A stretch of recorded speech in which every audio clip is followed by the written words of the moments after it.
예. 그래서 두 개 파트로 쪼개져 가지고 지금 기계적으로 좀 오류가 있어서 다시 조금 하고 있습니다. 제 목소리는 잘 들리시죠? 들리는 거. 자, 그래서 어디까지 봤냐면 이제 이 견딜 수 없는 외로움과 공허감을 느낀다. 그래서 요 부분만 다시 좀 보면 드라마 같은 사람 살고 그쵸? 업앤다운 왔다 갔다 하고 정서가 왔다 갔다 하고 업된 다음에 올라갔다 고조됐다가 다운됐다 이런 의미죠. 좌우로 왔다 갔다 하는 게 아니라 언스테이블 불안정하고 대인관계 욕구가 강렬하고 그래서 사랑스럽고 감수성이 풍부하고 지적인 거로 받아들여졌다가 완전히 배반 방임하는 사람이라는 비난을 받을 수 있다. 그래서 이 연애를 해도 어때요? 격정적이고 강렬하고 로맨틱한 릴레이션십을 가진다. 그래서 많은 시간의 대부분을 관계를 형성하거나 해치하는 데 소비한다. 그래서 그런 유기라는 게 여기 어반더먼트라는 게 버려지는 거죠. 이게 굉장히 두려워. 피하기 위해서 나 너가 떠나면 죽을 거야. suicidal gesture라고 하는 자살 신용을 한다. 그래서 필사적인 시도를 한다. 아울러 그들은 연극적이고 히스테리컬한 경향이 있어요. 그다음에 드라스틱, 맹렬한 수단들을 사용하는 자신들의 집착이 타인을 떠나게 만든다는 걸 깨닫지 못한다. 매달리고 매달리는데 그 이유가 사실은 상대에 대한 배려가 아니라 뭡니까? 자기의 외로움과 공허함을 채우기 위한 거죠. 그런 상대도 뭐예요? 힘들죠. 마치 이 아이를 돌보는 부모의 역할을 자꾸 요구하는 문제가 되니까 어른들의 관계에서 그거 견디는 사람은 없죠.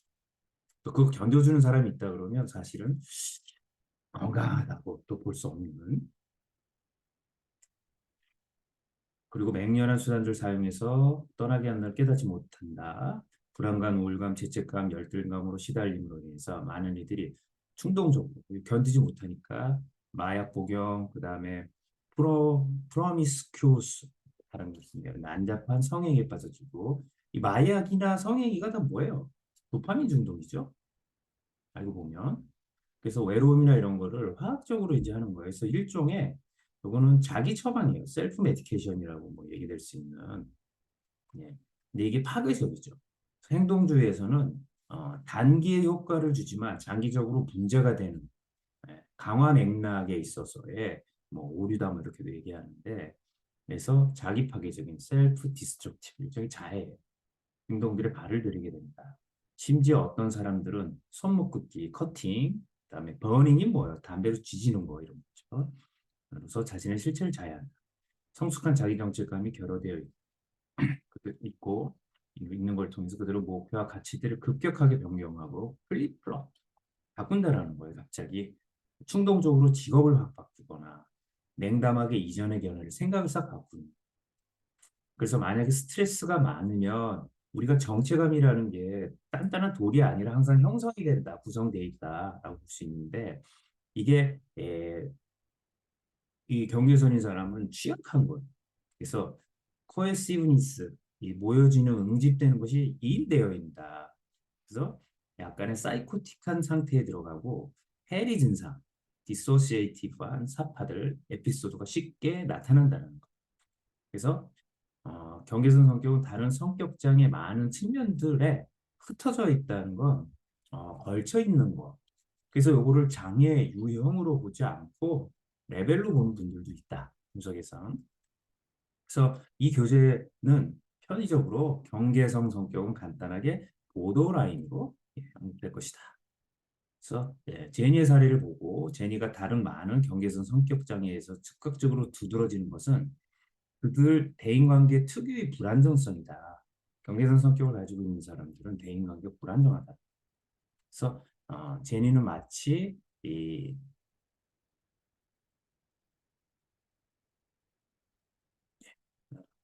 제니는 마치 어,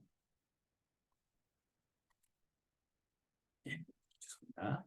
그녀가 평가에서 두 가지 양식만을 알고 있는 듯 극단적인 거죠.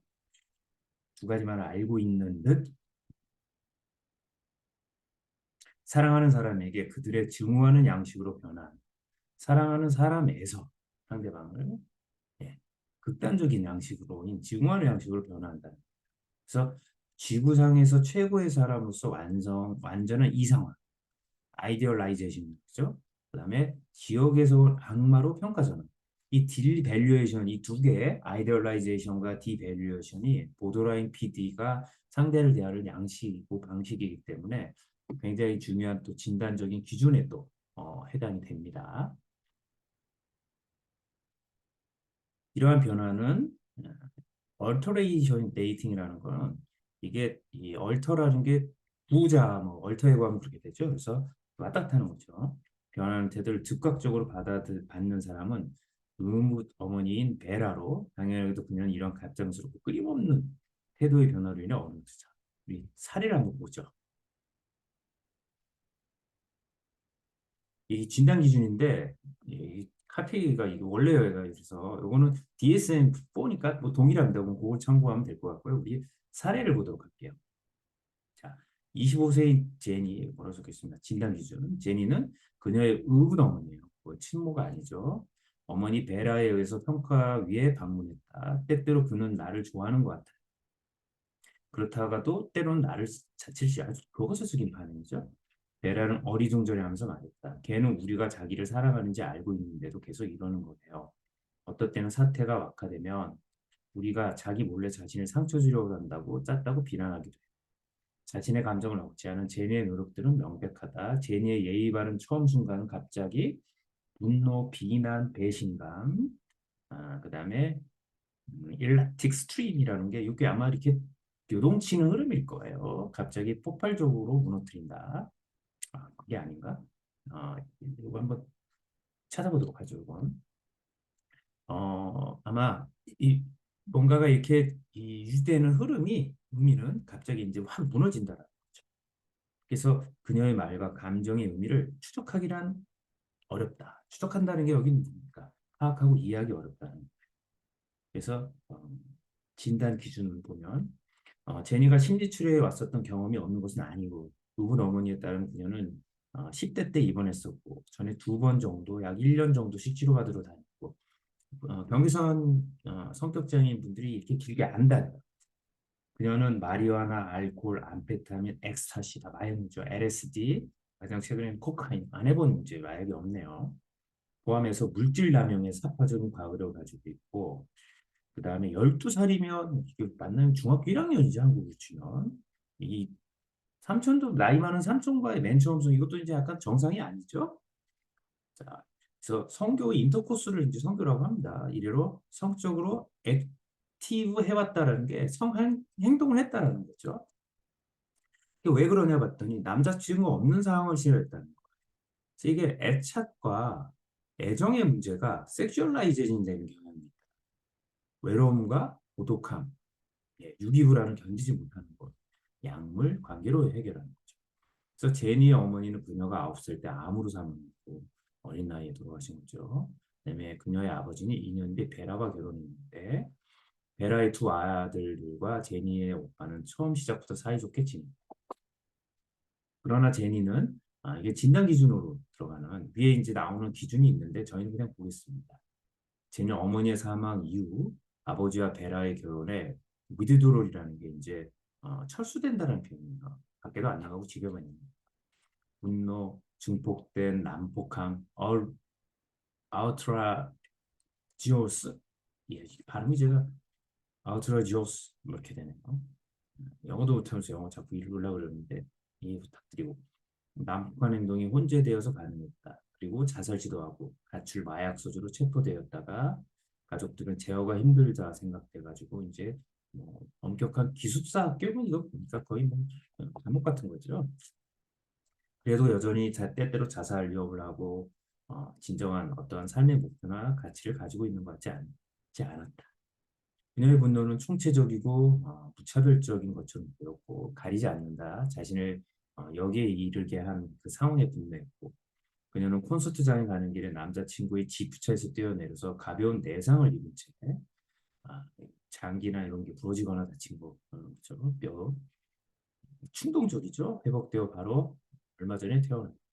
이와 같은 일들 이전에도 한 적이 있으며 그녀는 그를 애들, 악마라고 표현했고 그녀는 면담 중에 몇 차례나 베라를 사악한 마녀라고 언급하면서 맹렬히 그녀를 경멸했다. 그러나 그녀의 가장 격렬한 부분은 그녀의 아버지를 향해 있었다. 그녀가 말하기에 가장 최악의 일은 그의 유기가 아니라 그가 그러한 일을 저질렀다는 걸 알지도 못한다는 것이다. 그러니까 자기를 유기했다는 게 아니라 유기한 걸 아버지가 모른다는 거죠. 그래서 계속해서 말하기를 그가 내게 한 유일한 좋은 일이라고는 내게 사람들에게 의지하지 말라고 가르친 것. 그들은 지금 이 순간에 곁에 있어도 다음 순간에 사라지고 맙니다. 사실 이게 뭐예요? 후사죠. 예. 자기가 그걸 못 견디니까 이렇게 행동. 그러면서 단식 투쟁, 헝거 스트라이크에 들어간 적도 있었고 자신의 방문을 걸어 잠그고 아버지와 베라에게 이혼하라고 요구했다. 제니는 자신이 어머니처럼 보고 행동하기 때문에 아버지가 죽은 아내의 어, 영 버전을 가지고서는 새로운 이성을 헤쳐나가기 어렵기 때문에 자신을 멀리 떠나보내는 것이라고 믿고 있다. 그러니까 이거 이해되시죠? 이 엄마죠? 엄마의 젊은 모습이 딸이다. 그래서 자기를 버린다라는 거, 보낸다라는 거죠. 어머니의 사망과 아버지로부터의 소외, 라이네이션, 소외는 내면의 공허감을 안겨줬다고 그런 말했다. 때때로 삶이 슬로우 모션으로 움직이는 것 같고 나는 그 밖에서 마비된 채로 넘브라 그래서 모든 것을 지켜보는 관찰자인 것 같은 생각이 들어요. 이게 뭡니까? 예, 딱 앞에 나오죠. 해리 유사증상이에요. 2인증 비슷한. 알고 있으니까 해리라기보다는 이제 2인칭 병적인 거죠. 그녀는 면도칼로 자해를 하고 이건 이제 현실감을 유지하기 위한 방법 중에 하나로도 볼 수 있어. 해리를 피하려고 하는 면도칼로 자해를 하고 이게 내부에서 나를 흔들어 일으켜서 현실로 되돌려라고 말한다. 자, 이렇게 되죠. 케이스. 자, 돌아와서 이러한 변화는 여기까지 했죠. 이상화, 남자친구에 대해서 그럴 거고요. 그 다음에 변화하는 태도를 즉각적으로 엄마 배라고 이거 나왔었죠. 예. 그래서 이 정상적인 사람은 어리둥절한 어떨 땐 정말 좋은 엄마였다가 새엄마였다가 어쨌든 완전 악이죠. 그래서 후에 우리는 제니가 베라를 사악한 마녀라고 언급하고 자신의 남자친구 악이라고 말하는 걸 알게 되고 이게 뭡니까? 평가절하죠. 그녀가 아버지에 대해 이야기할 때도 이와 같은 측면들을 볼 수 있는데 이는 마치 로열티, 신뢰, 믿음 뭐이죠. 이게 오직 양분화된 극단에서만 일관되게 나타날 수 있다는 듯 그녀에게 사람들은 지금 이 순간에는 곁에 있어도 다음 순간에는 사라지고 마니까 사람들에게 의지하지 말라라고 가리키는 형태의 모습이다라는 거. 그래서 제니에게 가장 필요해 보이는 것은 러빙 캐릭터와의 마수점만. 자, 이건 뭐예요? 자기를 사랑해주는 사람이죠. 예. 사랑하는 애착의 대상, 나를 사랑해주는 사람이에요. 그렇죠? 예. 사랑해주는 그 사람과 하나가 되는 거다. 이렇게 이제 보는 거예요. 그래서 이걸 매지컬 퓨전이라고 하죠. 그래서 발달 단계에서 굉장히 아이 때, 영유아기 때 나타나는 거라고 얘기하죠. 그래서 실제로 유기감에는 그녀가 유기감이라는 게 이제 버려지는 거죠. 어반던먼트. 에서는 그녀가 아버지를 향해 느끼는 강렬한 분노가 기저에 있는 것으로 보이고 명백히 제니는 베라를 자신의 친모를 대신하는 사람으로뿐만 아니라 제니 자신으로 여기고 있다. 그렇죠? 예. 그래서 여기 이거 봐요. 제니는 베라를 자신의 친모를 대신하는 사람뿐만이 아니라 제니 자신으로 여긴 거. 융합되어 있다는 거. 자, 그러면 보세요. 새엄마가 나예요. 그렇죠? 그 왜 이혼 주장을 합니까? 아버지와의 관계에서 그렇죠. 일종의 와이프 역할 같은 의미를 갖게 되는 거예요. 이게 질투되는 거죠. 그 방문을 걸어 잠그고 아버지와 베라 이혼을 요구하는 당시 투쟁은 모두 유기를 피하기 위한 필사적인 노력이다.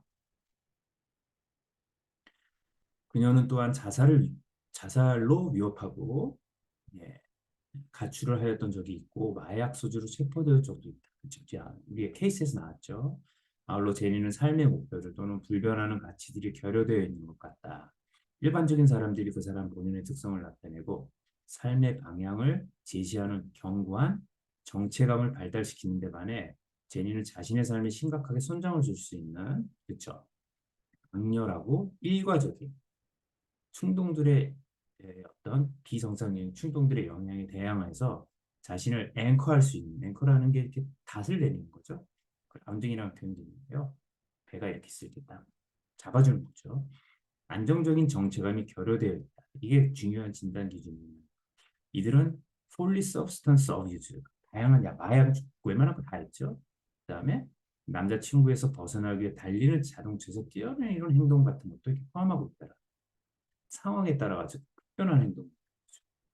이에 대해 제니는 부적절하고 심한 분노를 조절하기 어려운 것으로 보이고, 제니는 항상 거의 모든 것에 대해 화나 있는 것 같고, 그녀는 베라를 경멸하고 남자친구와 싸우고, 그녀는 아버지가 베라와 결혼하고 그녀와 어머니를 버린 것에 대해 그녀에게 저지른 죄를 인식하지 못하고 있음에도 불구하고 분노하고 있다. 알지 못하는데 분노하는. 때때로 그녀의 분노는 너무 강렬해서 그녀는 베라와 아버지가 자신을 해칠 계획을 세우고 있다고 비난했다. 이게 뭡니까? 편집적인. 그쵸? 분명히 제니는 오해하고 소외감과 외로움을 느끼고, 이 오해라는 게 왜곡되어 있는 거예요. 모든 사람들이 때때로 이런 감정을 느낌에도 불구하고 제니는 공허감에 분명한 증거이기는 하나 아마도 해리와 더 밀접하게 관련된 할로우 인사이드를 낀다고 끊임없이 보고한다. 자, 요거는 여러분 이해하시죠? 네. 그러니까 사람들이 다 공허감을 느끼는데 제니 이게 굉장히 강력하게 느끼고 이게 거의 2인증 증상에 가까운 해리 증상으로 나타납니다. 그래서 때때로 삶이 슬로우 모션, 그렇죠? 움직이는 것 같고 외부에서 이를 지켜보는 관찰자, 2인칭이죠. 비현실감 장애 이런 거요. 이는 의식을 정상적으로 통합시키는 기능의 브렉다운의 증거다. 그렇죠? 이건 이제 의식이라고 하는 거, 뭐 기억이라고 하는 거, 뭐 정서 이런 것들이 하나로 통합될 때 우리가 안정된 셀프를 형성하는데 이게 지금 약화되어 있다는 거죠. 그러니까 이 통합이 안 된 경험들을 한다는 거. 그래서 이러한 트와일라이트 이게 뭐예요? 어, 이 두 개의 세계라고 해야 되나? 그 몽롱한 상태라고 해야 되나요? 예, 그래서 수술을 돌려놓기 위해서 커팅하는 거죠. 그래서 설명드렸죠. 손목 자르는 거 시도하고 자해하고 그다음에 강렬한 고통이 현실을 자신을 현실로 되돌려 놓을 수 있는 예, 레퍼런스 포인트 참조점이에요. 참조점. 이렇게 약간 최면 상태, 이인지 증상을 보일 때 무너지지 않기 위해서 어때요? 신체 자극을 준다. 우리가 꿈인지 생신지 모를 때 어떻게 합니까? 꼬집어보는 것 같죠. 제니와 같은 환자들은 많은 치료자들에게 잘 알려져 있음에도 불구하고 이 개념은 여전히 논쟁의 여지가 있다. 그렇죠? 따라서 경계성 성격이 몇 번이고 되풀이해서 리포뮬레이트 되어 왔다는 것은 놀라울 일은 아니다. 이만큼 미묘하고 복잡하다는 거. 제너린과 프랭크 버그는 6개 주요한 역사적 개념들을 정리했는데 첫 번째, 경계성 성격을 신경증과 정신간의 다양한 성격적 병리들을 포함함으로써 하나의 성격 조직 수준의 레벨에서 본 정신 역동적 관점 이게 레벨이에요. 그래서 이 레벨은 어떻게 되냐? 정신병, 그다음에 경계선, 그다음에 신경증, 그다음에 정상. 요 단계에 있다. 그래서 정신병 레벨, 경계선 레벨, 신경증 레벨, 정상 레벨 이렇게 봐요. 이런 게 있고, 그러니까 이거는 이제 무슨 하나의 과정 레벨 수준에 해당이 되는 거지 유형으로 보기 어렵다는 입장도 있어요. 그다음에 건더슨 같은 분이 이제 고전 정신분석가인데 정신 장애들의 발달은 생물학적인 것이므로 불연속 건주로 봐야 된다. 예. 그래서 네오 클레펠린이야. 이건 뭐야? 신 클레펠린. 클레펠린은 정신의학을 만든 독일의 유명한 정신과 의사죠. 이분이 되게 바이올로지컬한 분석적인 설명이 아닌 사이콜로지컬한 설명이 아닌 생물학적인 설명을 했던 정신과 의사입니다. 그래서 고신 크레펠린 주의자들 뭐 이렇게 영향을 반영해가지고 경계선이라는 용어가 범주적인 개념과 모순이 되지만 범주를 이렇게 묶는 거라고 말하기엔 경계선 자체가 어디 어정쩡한 거잖아요. 그럼에도 불구하고 DSM에 적용해야 된다. 그리고 그게 적용되어 있죠. 그다음에 일시적인 정신적 상태를 경험하는 경향을 방영해가지고 경계선 성격을 조현병의 연속선에 존재한다고 가정한다. 이게 이제 앞에 분석 개념과 같죠. 정신병, 그 다음에 경계선, 신경청 이렇게 연속성 개념은 어딘가에 있다. 그다음에 갑작스러운 감정의 변화, irritability, 만성적인 우울감 상태를 반영해서 경계선 성격은 정동장애다. 그렇죠? 예. 그래서 아키스타, 아키스칼 부분은 그러니까 이게 정신병 라인에 있다라고 보는 입장이 있는가 하면 하나의 그냥 유형으로 묶어야 된다고 보는 입장이 있는가 하면 조울증 어딘가에 해당되는 거 있다라고 이제 설명을 하는 거예요. 그 다음에 또 한편으로는 만족을 지연시키는 능력이 부족하고 못 참는 거예요. 물질량, 반사회전 속에 충동 조절 장애 아니냐. 지금 DSM-5는 충동 조절 장애가 없죠? 없죠? 충동 관련 뭐 이렇게 장애 이렇게 들어가 있죠. 그다음에 경계선 성격이 성적 학대의 과거를 가지고 있다는 믿음 발현해 가지고 이게 PTSD다라고 주장하는 것도 있다. 맞죠? 그러니 이게 얼마나 다양한 유형들도 있고 그 안에 치료도 얼마나 까다롭겠습니까? 사실 경계선 성격 장애에 대해서는 다른 어떤 성격 장애보다 훨씬 더 많은 문헌들이 기록되어 있고 이 단원의 공간에서 되어 있는 바 여기서 두 가지 기본적인 목표를 갖다. 첫 번째, 이 신드롬을 정의하게 돼요. 신드롬이라는 표현을 썼어요. 아직 디스오더 병명으로 안 들어간다는 걸 쓴 건데 이제 조심스러운 어떤 밀란의 표현이죠. 노력 관련된 현대 이슈, 역사적 이슈들을 주로 생물학적인 관점과 정신 역동적 관점에서 리뷰해보고 두 개예요. 많은 논쟁들이 존재함에도 불구하고 경계선 성격 증상들과 특질에 관한 논의를 통해서 여러분에게 경계선 장애의 상해 성격 애자, 경계선 성격 장애자들이죠. 잔잔한 표현 좀 그런가요? 들에 대한 감을 제공하고자 하고 개인의 사례를 살펴보았으니 우리는 이제 이 단어를 형성한 수가적인 이슈를 탐색할 시점에 와 있다. 자, 우선 정상 비정상을 비교해 보겠다는 거예요. 그래서 그리고 난 후에 베이직 보드라인 테마 유형들을 살펴보고 여러 유형이고 그다음에 경계선 성격에서의 생물학적 관점, 정신 역동적 관점, 대인관계적 관점, 인지적 관점에 대해 기술할 것이다. 그다음에 역사와 문헌들을 차례로 살펴보고 그다음에 과거 사상가들은 이걸 어떻게 봤는지 다음으로 진화 신경 발달적 관점, 예. 요 성격이 어떻게 진화적으로 가는지 보여줄 거고 그다음에 경계 성격과 다른 이론에 기반을 둔 다른 이론들 비교할 것이다. 그리고 이것이 경계성 성격이 어떻게 축 완의 장애를 발달시킨다. 이건 다른 장애의 관계예요. 지금은 없어졌지만. 그다음에 고전적인 접근의 관점으로 조직함으로써 심리 치료는 어떻게 할 것이냐 살펴본다게 대인관계적, 인지적, 정신역도적 관점 이렇게 놓을 것이다라고 이제 언급하고 있습니다. 자, 그러면 이제 정상 이상 한번 보도록 할게요. 자, 비록 경계선 성격의 증상들이 명백히 심각하더라도 이 성격이 정상과의 연속성상에서 존재하는 것을 볼 수 있다. 이건 연속성 개념이죠. 그리고 이제 머큐리알 유형, 수은 뭐 이렇게 돼 있는데요. 이제 예, 뭐 요거는 원어로 보는 게 맞을 것 같아요. 롤러코스터와 같은 삶을 살아가는 사람이다. 이렇게 되면 업앤다운. 정서적으로 왔다 갔다 하는 것은 그들의 어떤 규칙이고 애착은 모든 대인관계들에서 중심이 되는 주제이기도 한데 이 사람들에게 있어서는 감정의 어떤 왔다 갔다 함과 애착이 중요한 주제라는 거예요. 그래서 경계선 성격을 가진 사람들의 유기를 위한 버림받는 것을 피하기 위한 필사적인 노력은 항상 열정적인 이 로맨틱 애정 관계죠. 연관된 소망이 존재한다. 그래서 이들 저자들이 언급하길 이러한 사람들은 이 경험을 논리적이기보다는 자발성과 창조성을 통하여 감정적으로 처리하는 것입니다. 그래서 이 합리적 사고라고보다는 정서적인 요소가 더 강하게 나타나요. 그러다 보니까 이게 라이브리하다 그러죠. 히스토리처럼. 그래서 생기 있고 매력적이고 다양한 역할들과 가치 체계들을 익스페리먼트 가치들 그러니까 약간 실험한다는 개념이에요. 도전적이고 창의적인 맥락이 있다. 그래서 오픈 마인드 가지고 있고 의존적 성격과 히스테리적 성격 양상도 드러내고 그들의 파트너와의 친밀감을 다급하게 갈구하고 의존성이죠. 라이벌리한 건 히스테리. 그들은 타인에게도 그와 동일한 소망이 있기를 기대하고 내가 꿈꾸는 걸 꿈꾸라는 거죠. 이와 같이 동일한 소망이 드러나지 않을 때마다 상처받고 분노하고 붕괴하고.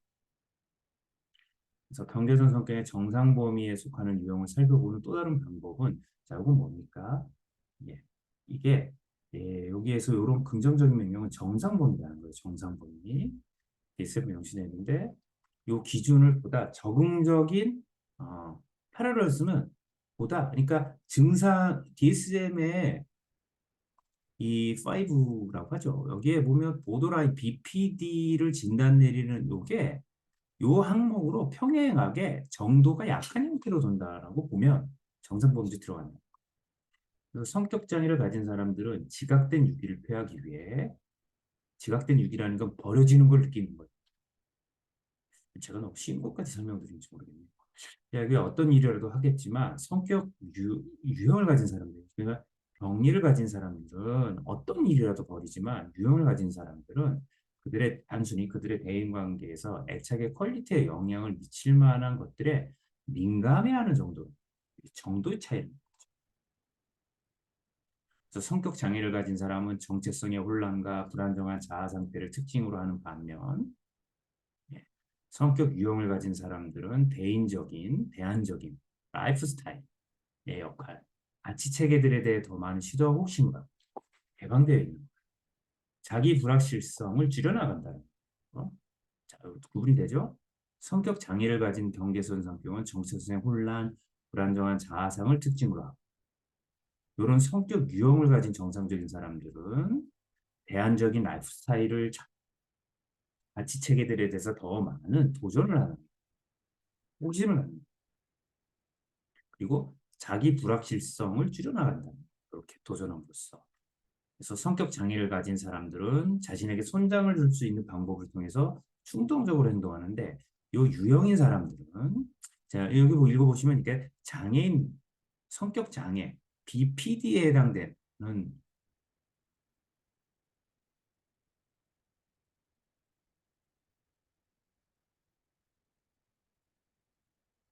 그곳에 타입을 얘기하는 거예요. 이건 그래서 더 병리적인 거 정상 범주인데 경계선 경향을 갖는 거죠.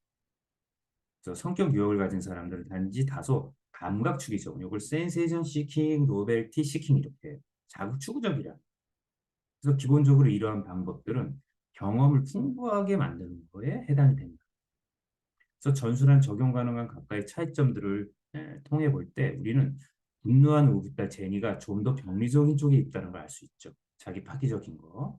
그녀의 행동은 단순히 애착에 관심을 갖는 데 그친 것이 아니라 아버지와 의붓 어머니 간의 관계에 초점이 되어 있고 강렬하고 광범위한 유기에 대한 관점들을 반영했고 아버지가 자기를 버리고 엄마를 제니라는 새엄마와의 관계를 맺고 자기를 버릴 것이라는 거에 굉장히 초점되어 있죠. 그리고 제니는 아마도 아버지에게 있어 의붓 어머니가 자기보다 더 중요할 것이라는 대체된 느낌. 예, 그렇죠? 그다음에 두려움을 느끼고 있는 것 같다. 자아 정체감을 형성하기 위한 방법으로 실험적이고 호심을 가지기는커녕, 그렇죠? 새로운 나를 만들어 나가는 접근을 하기는커녕 정서적 격변으로 너무 에너지를 낭비해요, 감정으로. 그리고 발전을 위한 삶의 목표와 실제적인 가치를 고려해 나갈 수 없다라는 거. 긍정적이고 건전적인 걸 못 만들어 나가는 거죠. 그래서 제니는 단순히 삶에서의 풍부함을 더해 나아가는 방식으로 감각을 추구하는 새로운 경험들을 하는 거, 여행을 가거나 새로운 사람들을 만나면 나를 확장하는 거죠.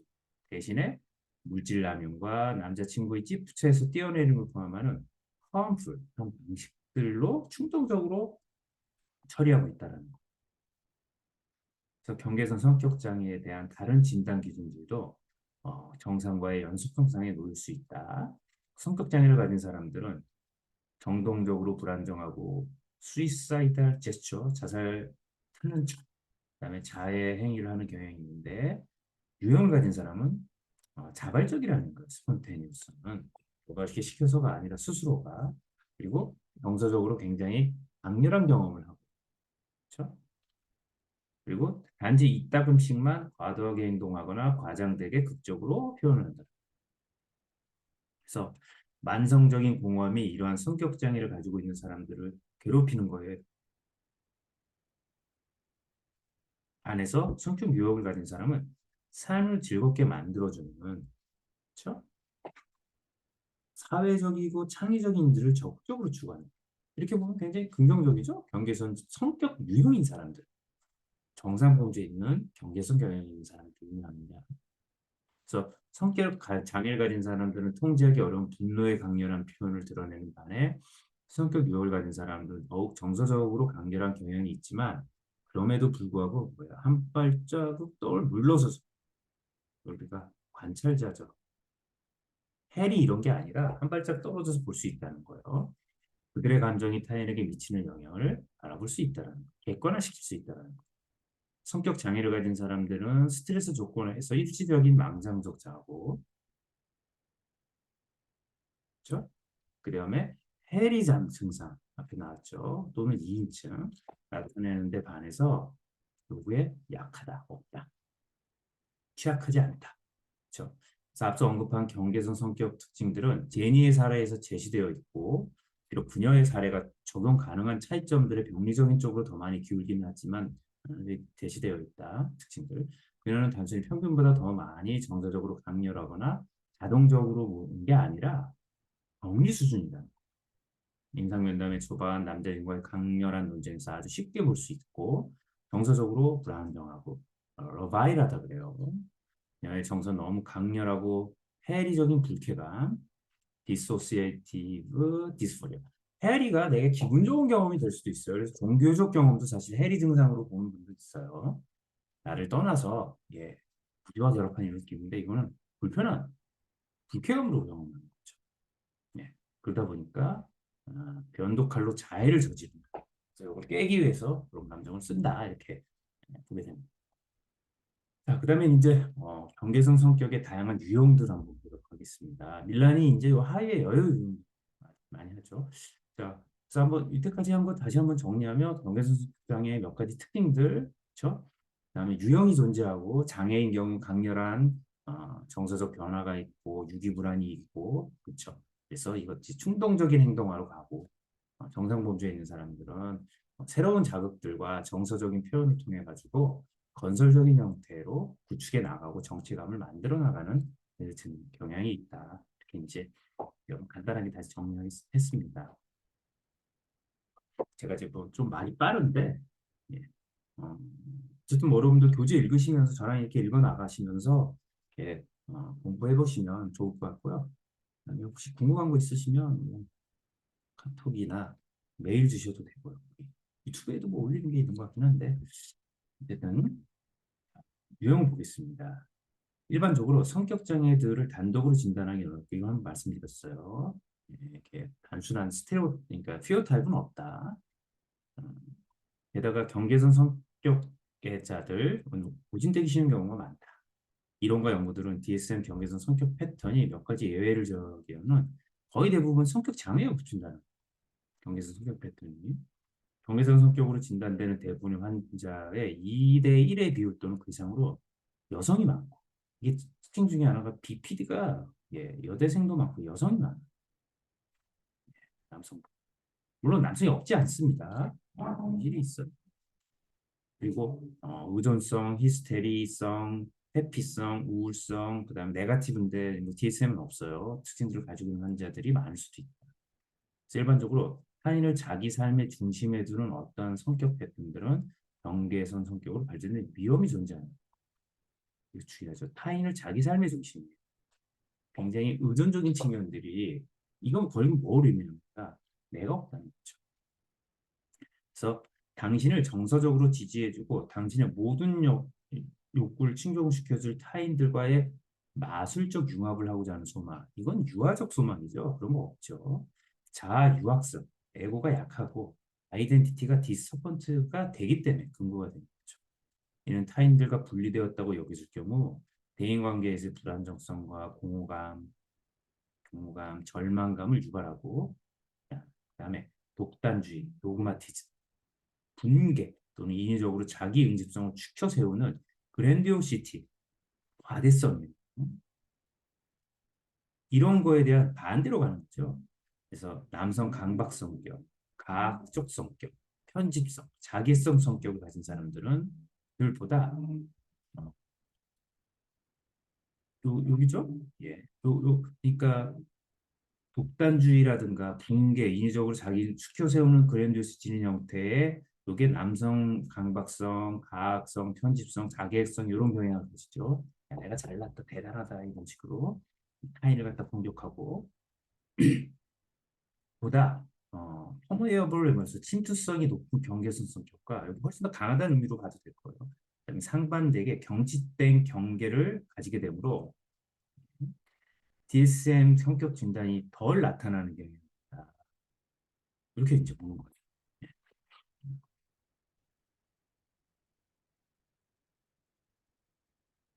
그래서 경계선 성격의 하위 유형을 요약한 것이 14-1에 있고 실제 사례들은 다음 부분들에서 설명된 각각의 컨비네이션에 딱 맞을 수도 있고 그렇지 않을 수도 있고 그래서 실제 케이스가 여기 나오는 합의 유형들과 맞아 들어갈 수도 있고 아닐 수도 있다라는 거예요. 혹은 이게 섞여 있을 수도 있다라는 거죠.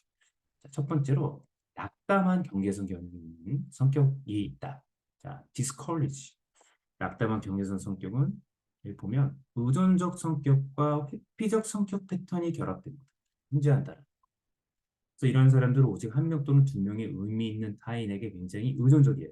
순정적이고 순정적인 애착 전략을 추구한다. 그래서 이러한 성격 특징은 경쟁을 회피하고 의존적이기 때문에 로열티 충성하고 겸손하고 피약적이고 복정적이고 거기에 기생하죠. 기생충한테 파라사이틱 그다음에 집착하고 자기를 돌보는 사람 그래서 유일한 누구에게만 의지함으로써 낙담한 경계선 성격을 가진 사람들은 자신이 가진 모든 계란을 한 바구니에 니다 이 박스 보면 멋지죠? 늘상 자신들이 생명줄이 위협받는다는 두려움에 휩싸인 그들의 세계는 안정적으로 그쵸 수밖에 없죠. 이 바구니에 있는 계란 다 깨지면 죽는 거죠. 불안정하고 결과적으로 그들은 자신의 안전성 어려와 자기 자신의 무력감, 그다음에 자기 자신을 항상 의심하죠. 그리고 자기 충분감이 결여되어 있어요. 이게 초점이 되어 있대. 그래서 자신들의 대인관계를 강화하기 위해서 그들은 누구든지 가능하기만 하다면 끈질기게 집착, 자기 자신의 정체성을 파트너의 정체성으로 바꾸고 융합해 들어가는 거. 이건 뭐예요? 내가 좋아하는 거가 있지만 파트너가 좋아하는 거를 내 거 좋아하는 걸 한다는 간단한 책임들도 대단한 것처럼 보이고 모든 것이 부담이며 삶은 공허하고 버겁게 느끼는 의존수 성격 경향이 있는 거죠. 필성과 그들의 무가치감이 격렬해진다면 그들은 현저한 우울감이나 유아스러운 의존성의 상태로 퇴행하고 타인에게 자신들이 마치 아이인 것처럼 돌봐줄 것을 요구하죠. 애가 되는 거예요. 다른 낙담한 경계선 성격은 우울성 성격의 특징들이 또 혼재되어 있다.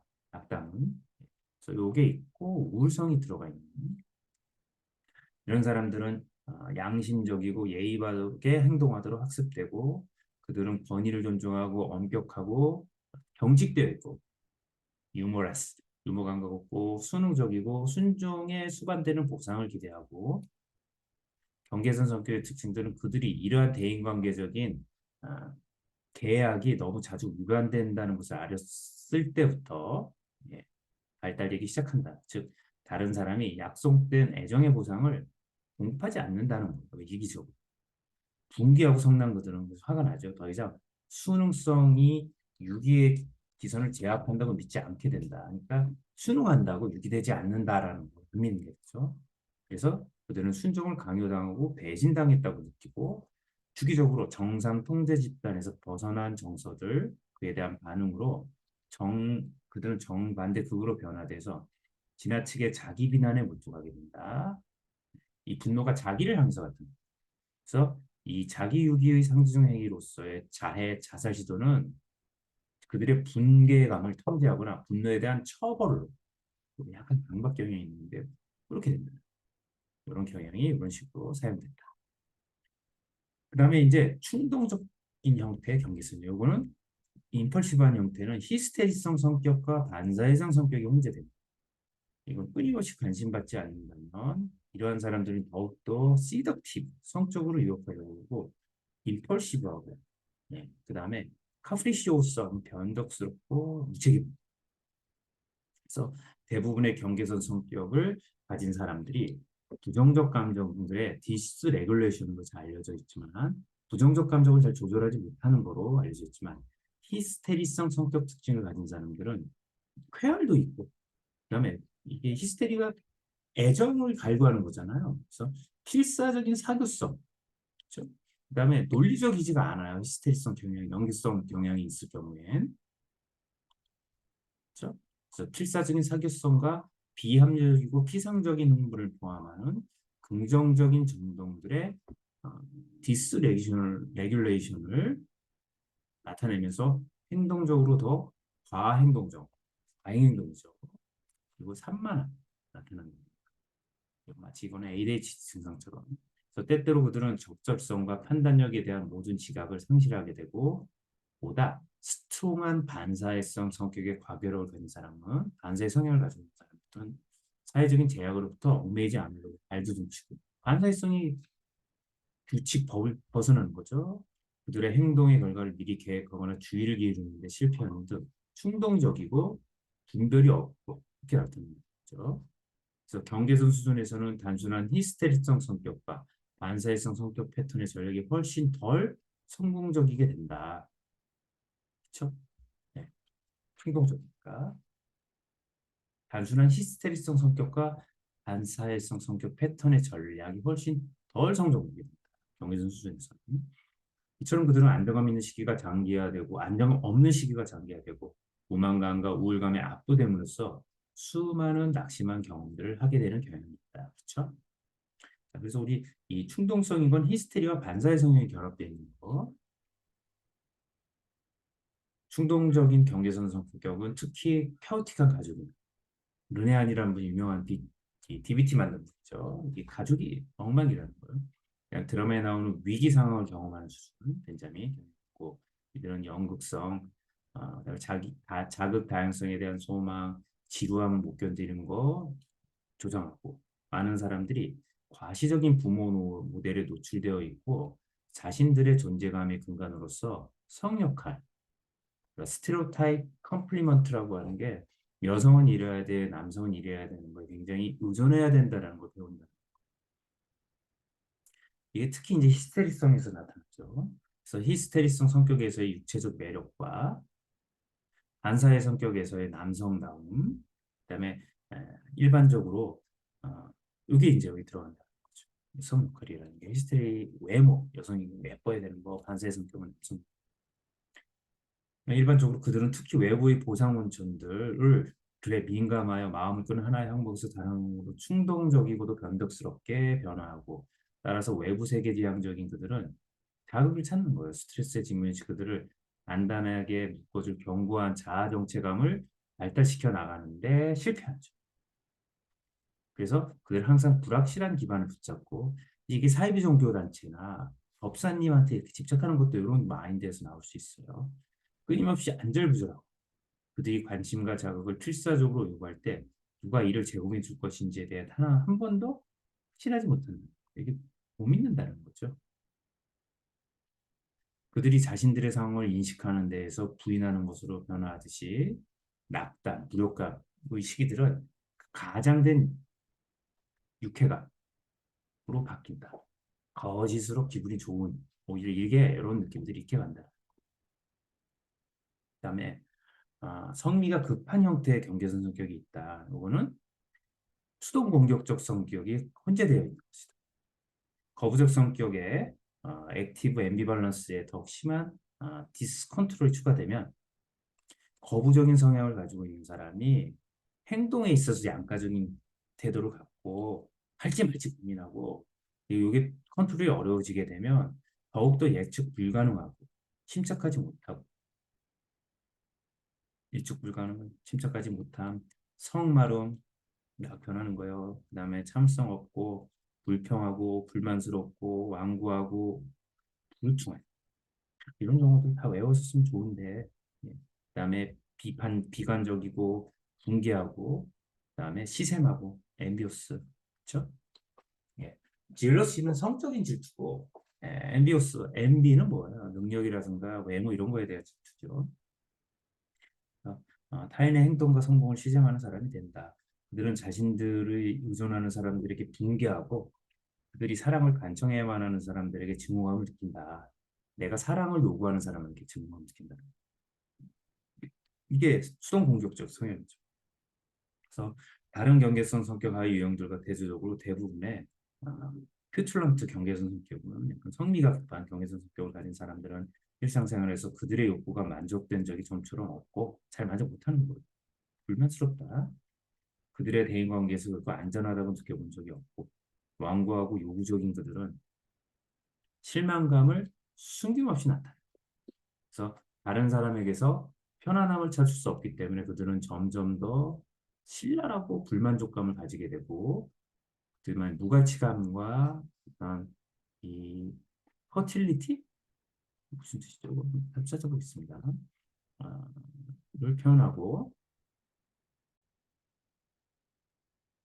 이 퍼틸리티가 무용 쓸모없는 이런 느낌 표현하고 이런 느낌을 표현하고 고도로 초조해하거나 매우 심하게 저 깊은 우울감을 느끼게 되고 자기 비난을 표현하고 죄책만상을 발달시킨다. 이게 어떤 케이스 성미가 급한 경계선이죠. 이게 양가성을 가지고 있는 다른 때에는 그들의 습관적인 거부증이 완전히 비압력이 돼가지고 이유도 없이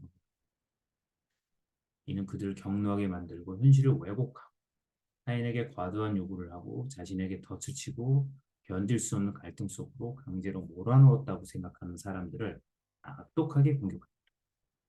그러나 이러한 거친 감정적 폭발 이후 아, 퍼출런트 경계선 성격, 성리 급한 경계선 성격을 가진 사람들은 이제 다 죄책감 느끼는 거예요. 죄책감을 내부로 돌려가지고 양심의 가책을 느끼고 용서를 간청하고 대체로 그들은 타인에게 부담을 지우는 동시에 그들의 관심을 얻으려는 수단으로서 피로감과 신체적 장애를 표현하는데 이게 전형적인 수동공격적인 신체화죠. 소마틱스. 그들에게 있어서 애정은 단 한 번도 갈등적인 감정들에서 자유로운 적이 없다. 조지아의 사례를 살펴보면 자, 보고 갈게요. 조지아. 자, 21세 엘리자베스 잠깐만요. 예. 엘리자베스는 가정에서의 문제와 관련해서 전문가의 도움을 요청하기 위해 대학 상담센터를 찾아왔다. 그녀의 어머니 조지아는 오랜 심적인 문제들을 지닌 과거력이 있고 현재는 힘든 시기를 경험하고 있는 중이다. 조지아는 자신의 어머니, 남편, 자녀들, 고용주들을 포함해서 어느 누구에게도 인정을 받은 적이 전혀 없다고 믿고 있다요. 조지아는 중산층 가정의 중간 아이였고 세 자녀들 중 둘째짜리였던 그녀는 불리하게도 과거에는 우수한 학생이었고 현재는 저명한 변호사인 언니와 늘 비교되었다. 조지아의 선생님들은 그녀가 훨씬 더 잘할 수 있다고 믿고 있음에도 불구하고 언니와 달리 조지아는 평범한 학생에 불과했다. 사실 조지아는 어머니의 기대에 부응했던 적이 단 한 번도 없는 가족들의 골칫거리였다. 이거 블랙십이라고 합니다. 양인데 검은 약이야. 표현도 참 그렇죠. 그녀는 어머니와 수없이 많이 다투는 동안 네가 얼마나 루지한 아이인지 알았을 때 너 내다 버렸어야 했어. 게으른 뜻인가 이거 레이지고 아마 부족한 이런 게죠. 귀에 못 박히게 들었던 말을 기억하고 조지아는 그녀가 좋아했던 지금 엘리베스의 아버지인 딸이 되는 하롤드와 고등학교 졸업 후에 여름에 결혼했고 초기 몇 년 동안은 해롤드가 조지아를 위해서 뭐든지 다 해줬지만 그 조함이 처음에 이러죠. 어쩐지 그것은 결코 옳지도 않았고 충분하지도 않았고 그를 향한 그녀의 태도는 변화되었다. 엘자베스의 남동생은 가능한 어머니를 피했다. 어떤 때에는 비난하다가도 다음 순간에 사랑을 주고 그렇죠? 이게 전형적이죠. 때때로 엄마는 변했어. 엘자베스는 말했다. 엄마는 사랑을 줘야 할지 중화야 할지 마음을 잡지 못했어요. 웃음이죠. 이게 전형적인 수동공격의 모습이죠. 조지아의 변덕스러운 일라티카 행동은 사회적으로나 직업적으로 이와 유사한 결과를 초래했다. 그녀의 첫인상을 좋게 형성하지. 그렇죠? 좋은 첫인상을 형성하지만 그녀가 받는 대우에 대한 약간 사소한 문제를 포착해서 아, angry indignance 아마 이게 분노를 표현하는 거예요. 간단하게. 그녀의 수많은 파트너인 파트타임 직장은 늘 같은 방식으로 끝난다. 처음엔 잘 가다가 망한다는 거죠. 끝에 가가지고 망하다기보다 그만두게 되는 거죠.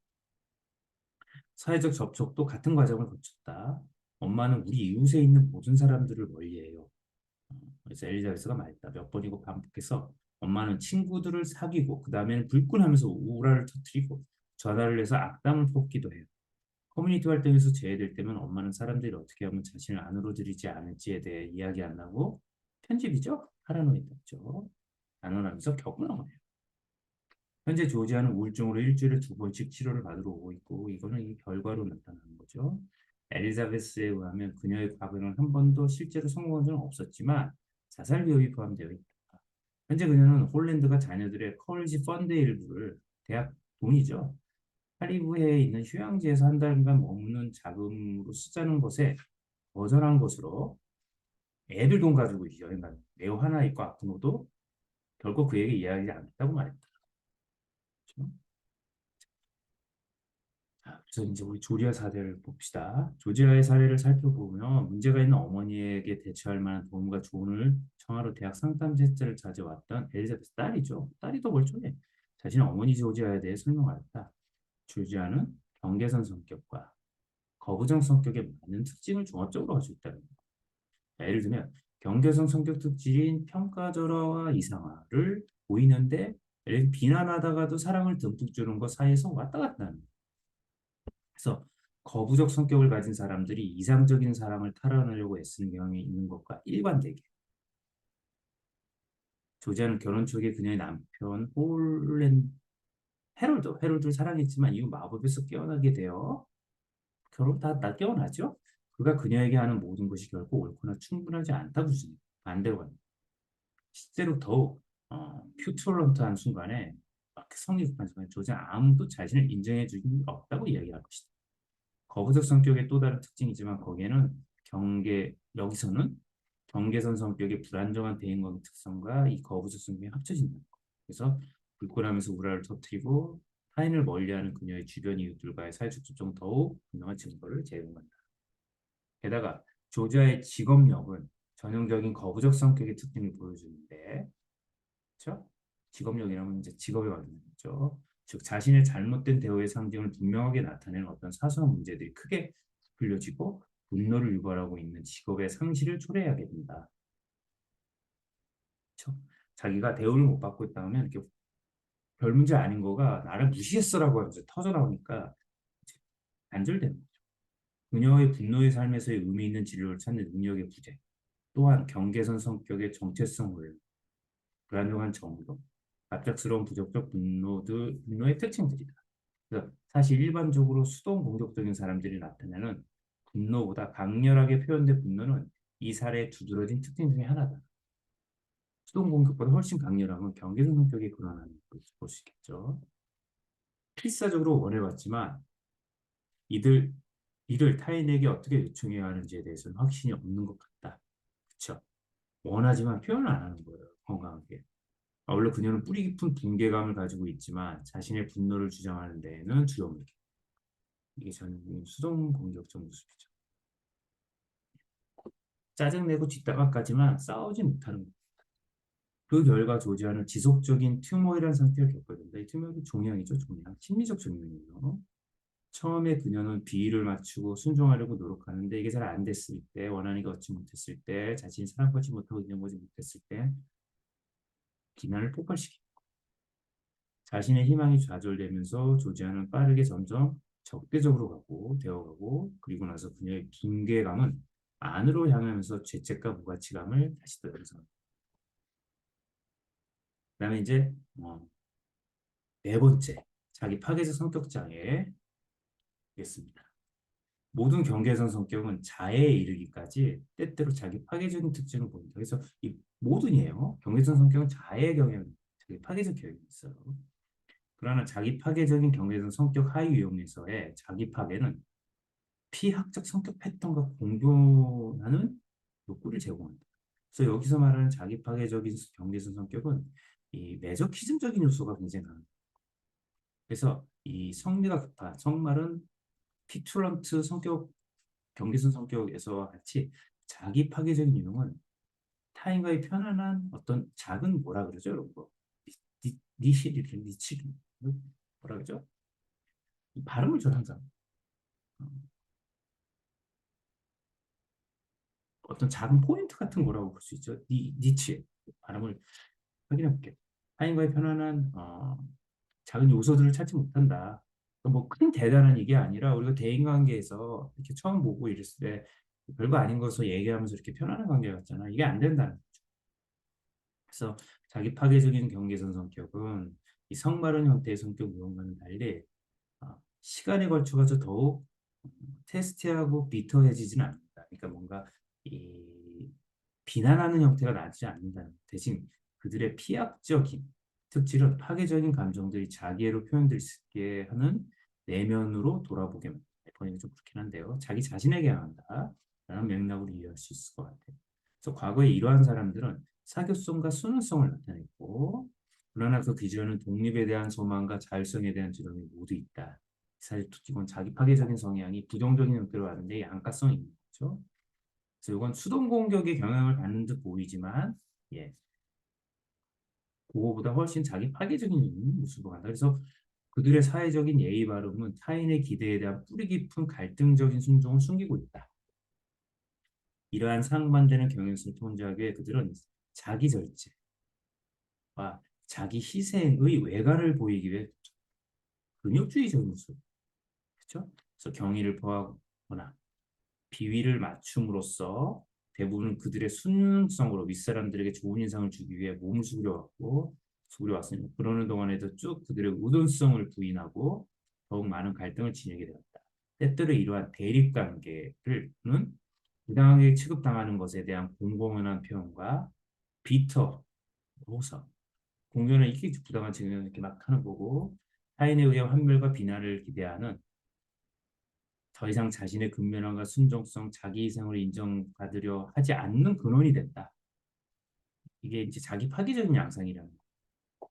지속적인 양가 감정을 가진 자기 파괴적인 경계선 성격 사람들은 종종 광범위한 신체적 근원에 관한 점점 커져가는 고통을 호소한다. 이게 신체화되는 거죠.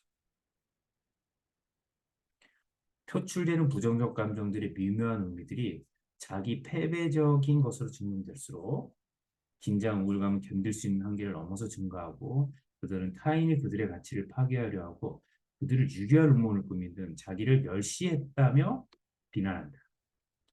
관심과 안정에 대한 터무니없는 요구가 생기게 될 것이고 자살하겠다고 위협한다. 그래서 자기 파괴적이고 냉담한 경계선 성격의 하위 유형은 그들 자신이 너무나도 의존적이어서 타인이 화를 내게 될 것이라고 일부러 지나친 취약성을 가지고 있는 입장이 됨으로써 예, 병리를 영속시킨다.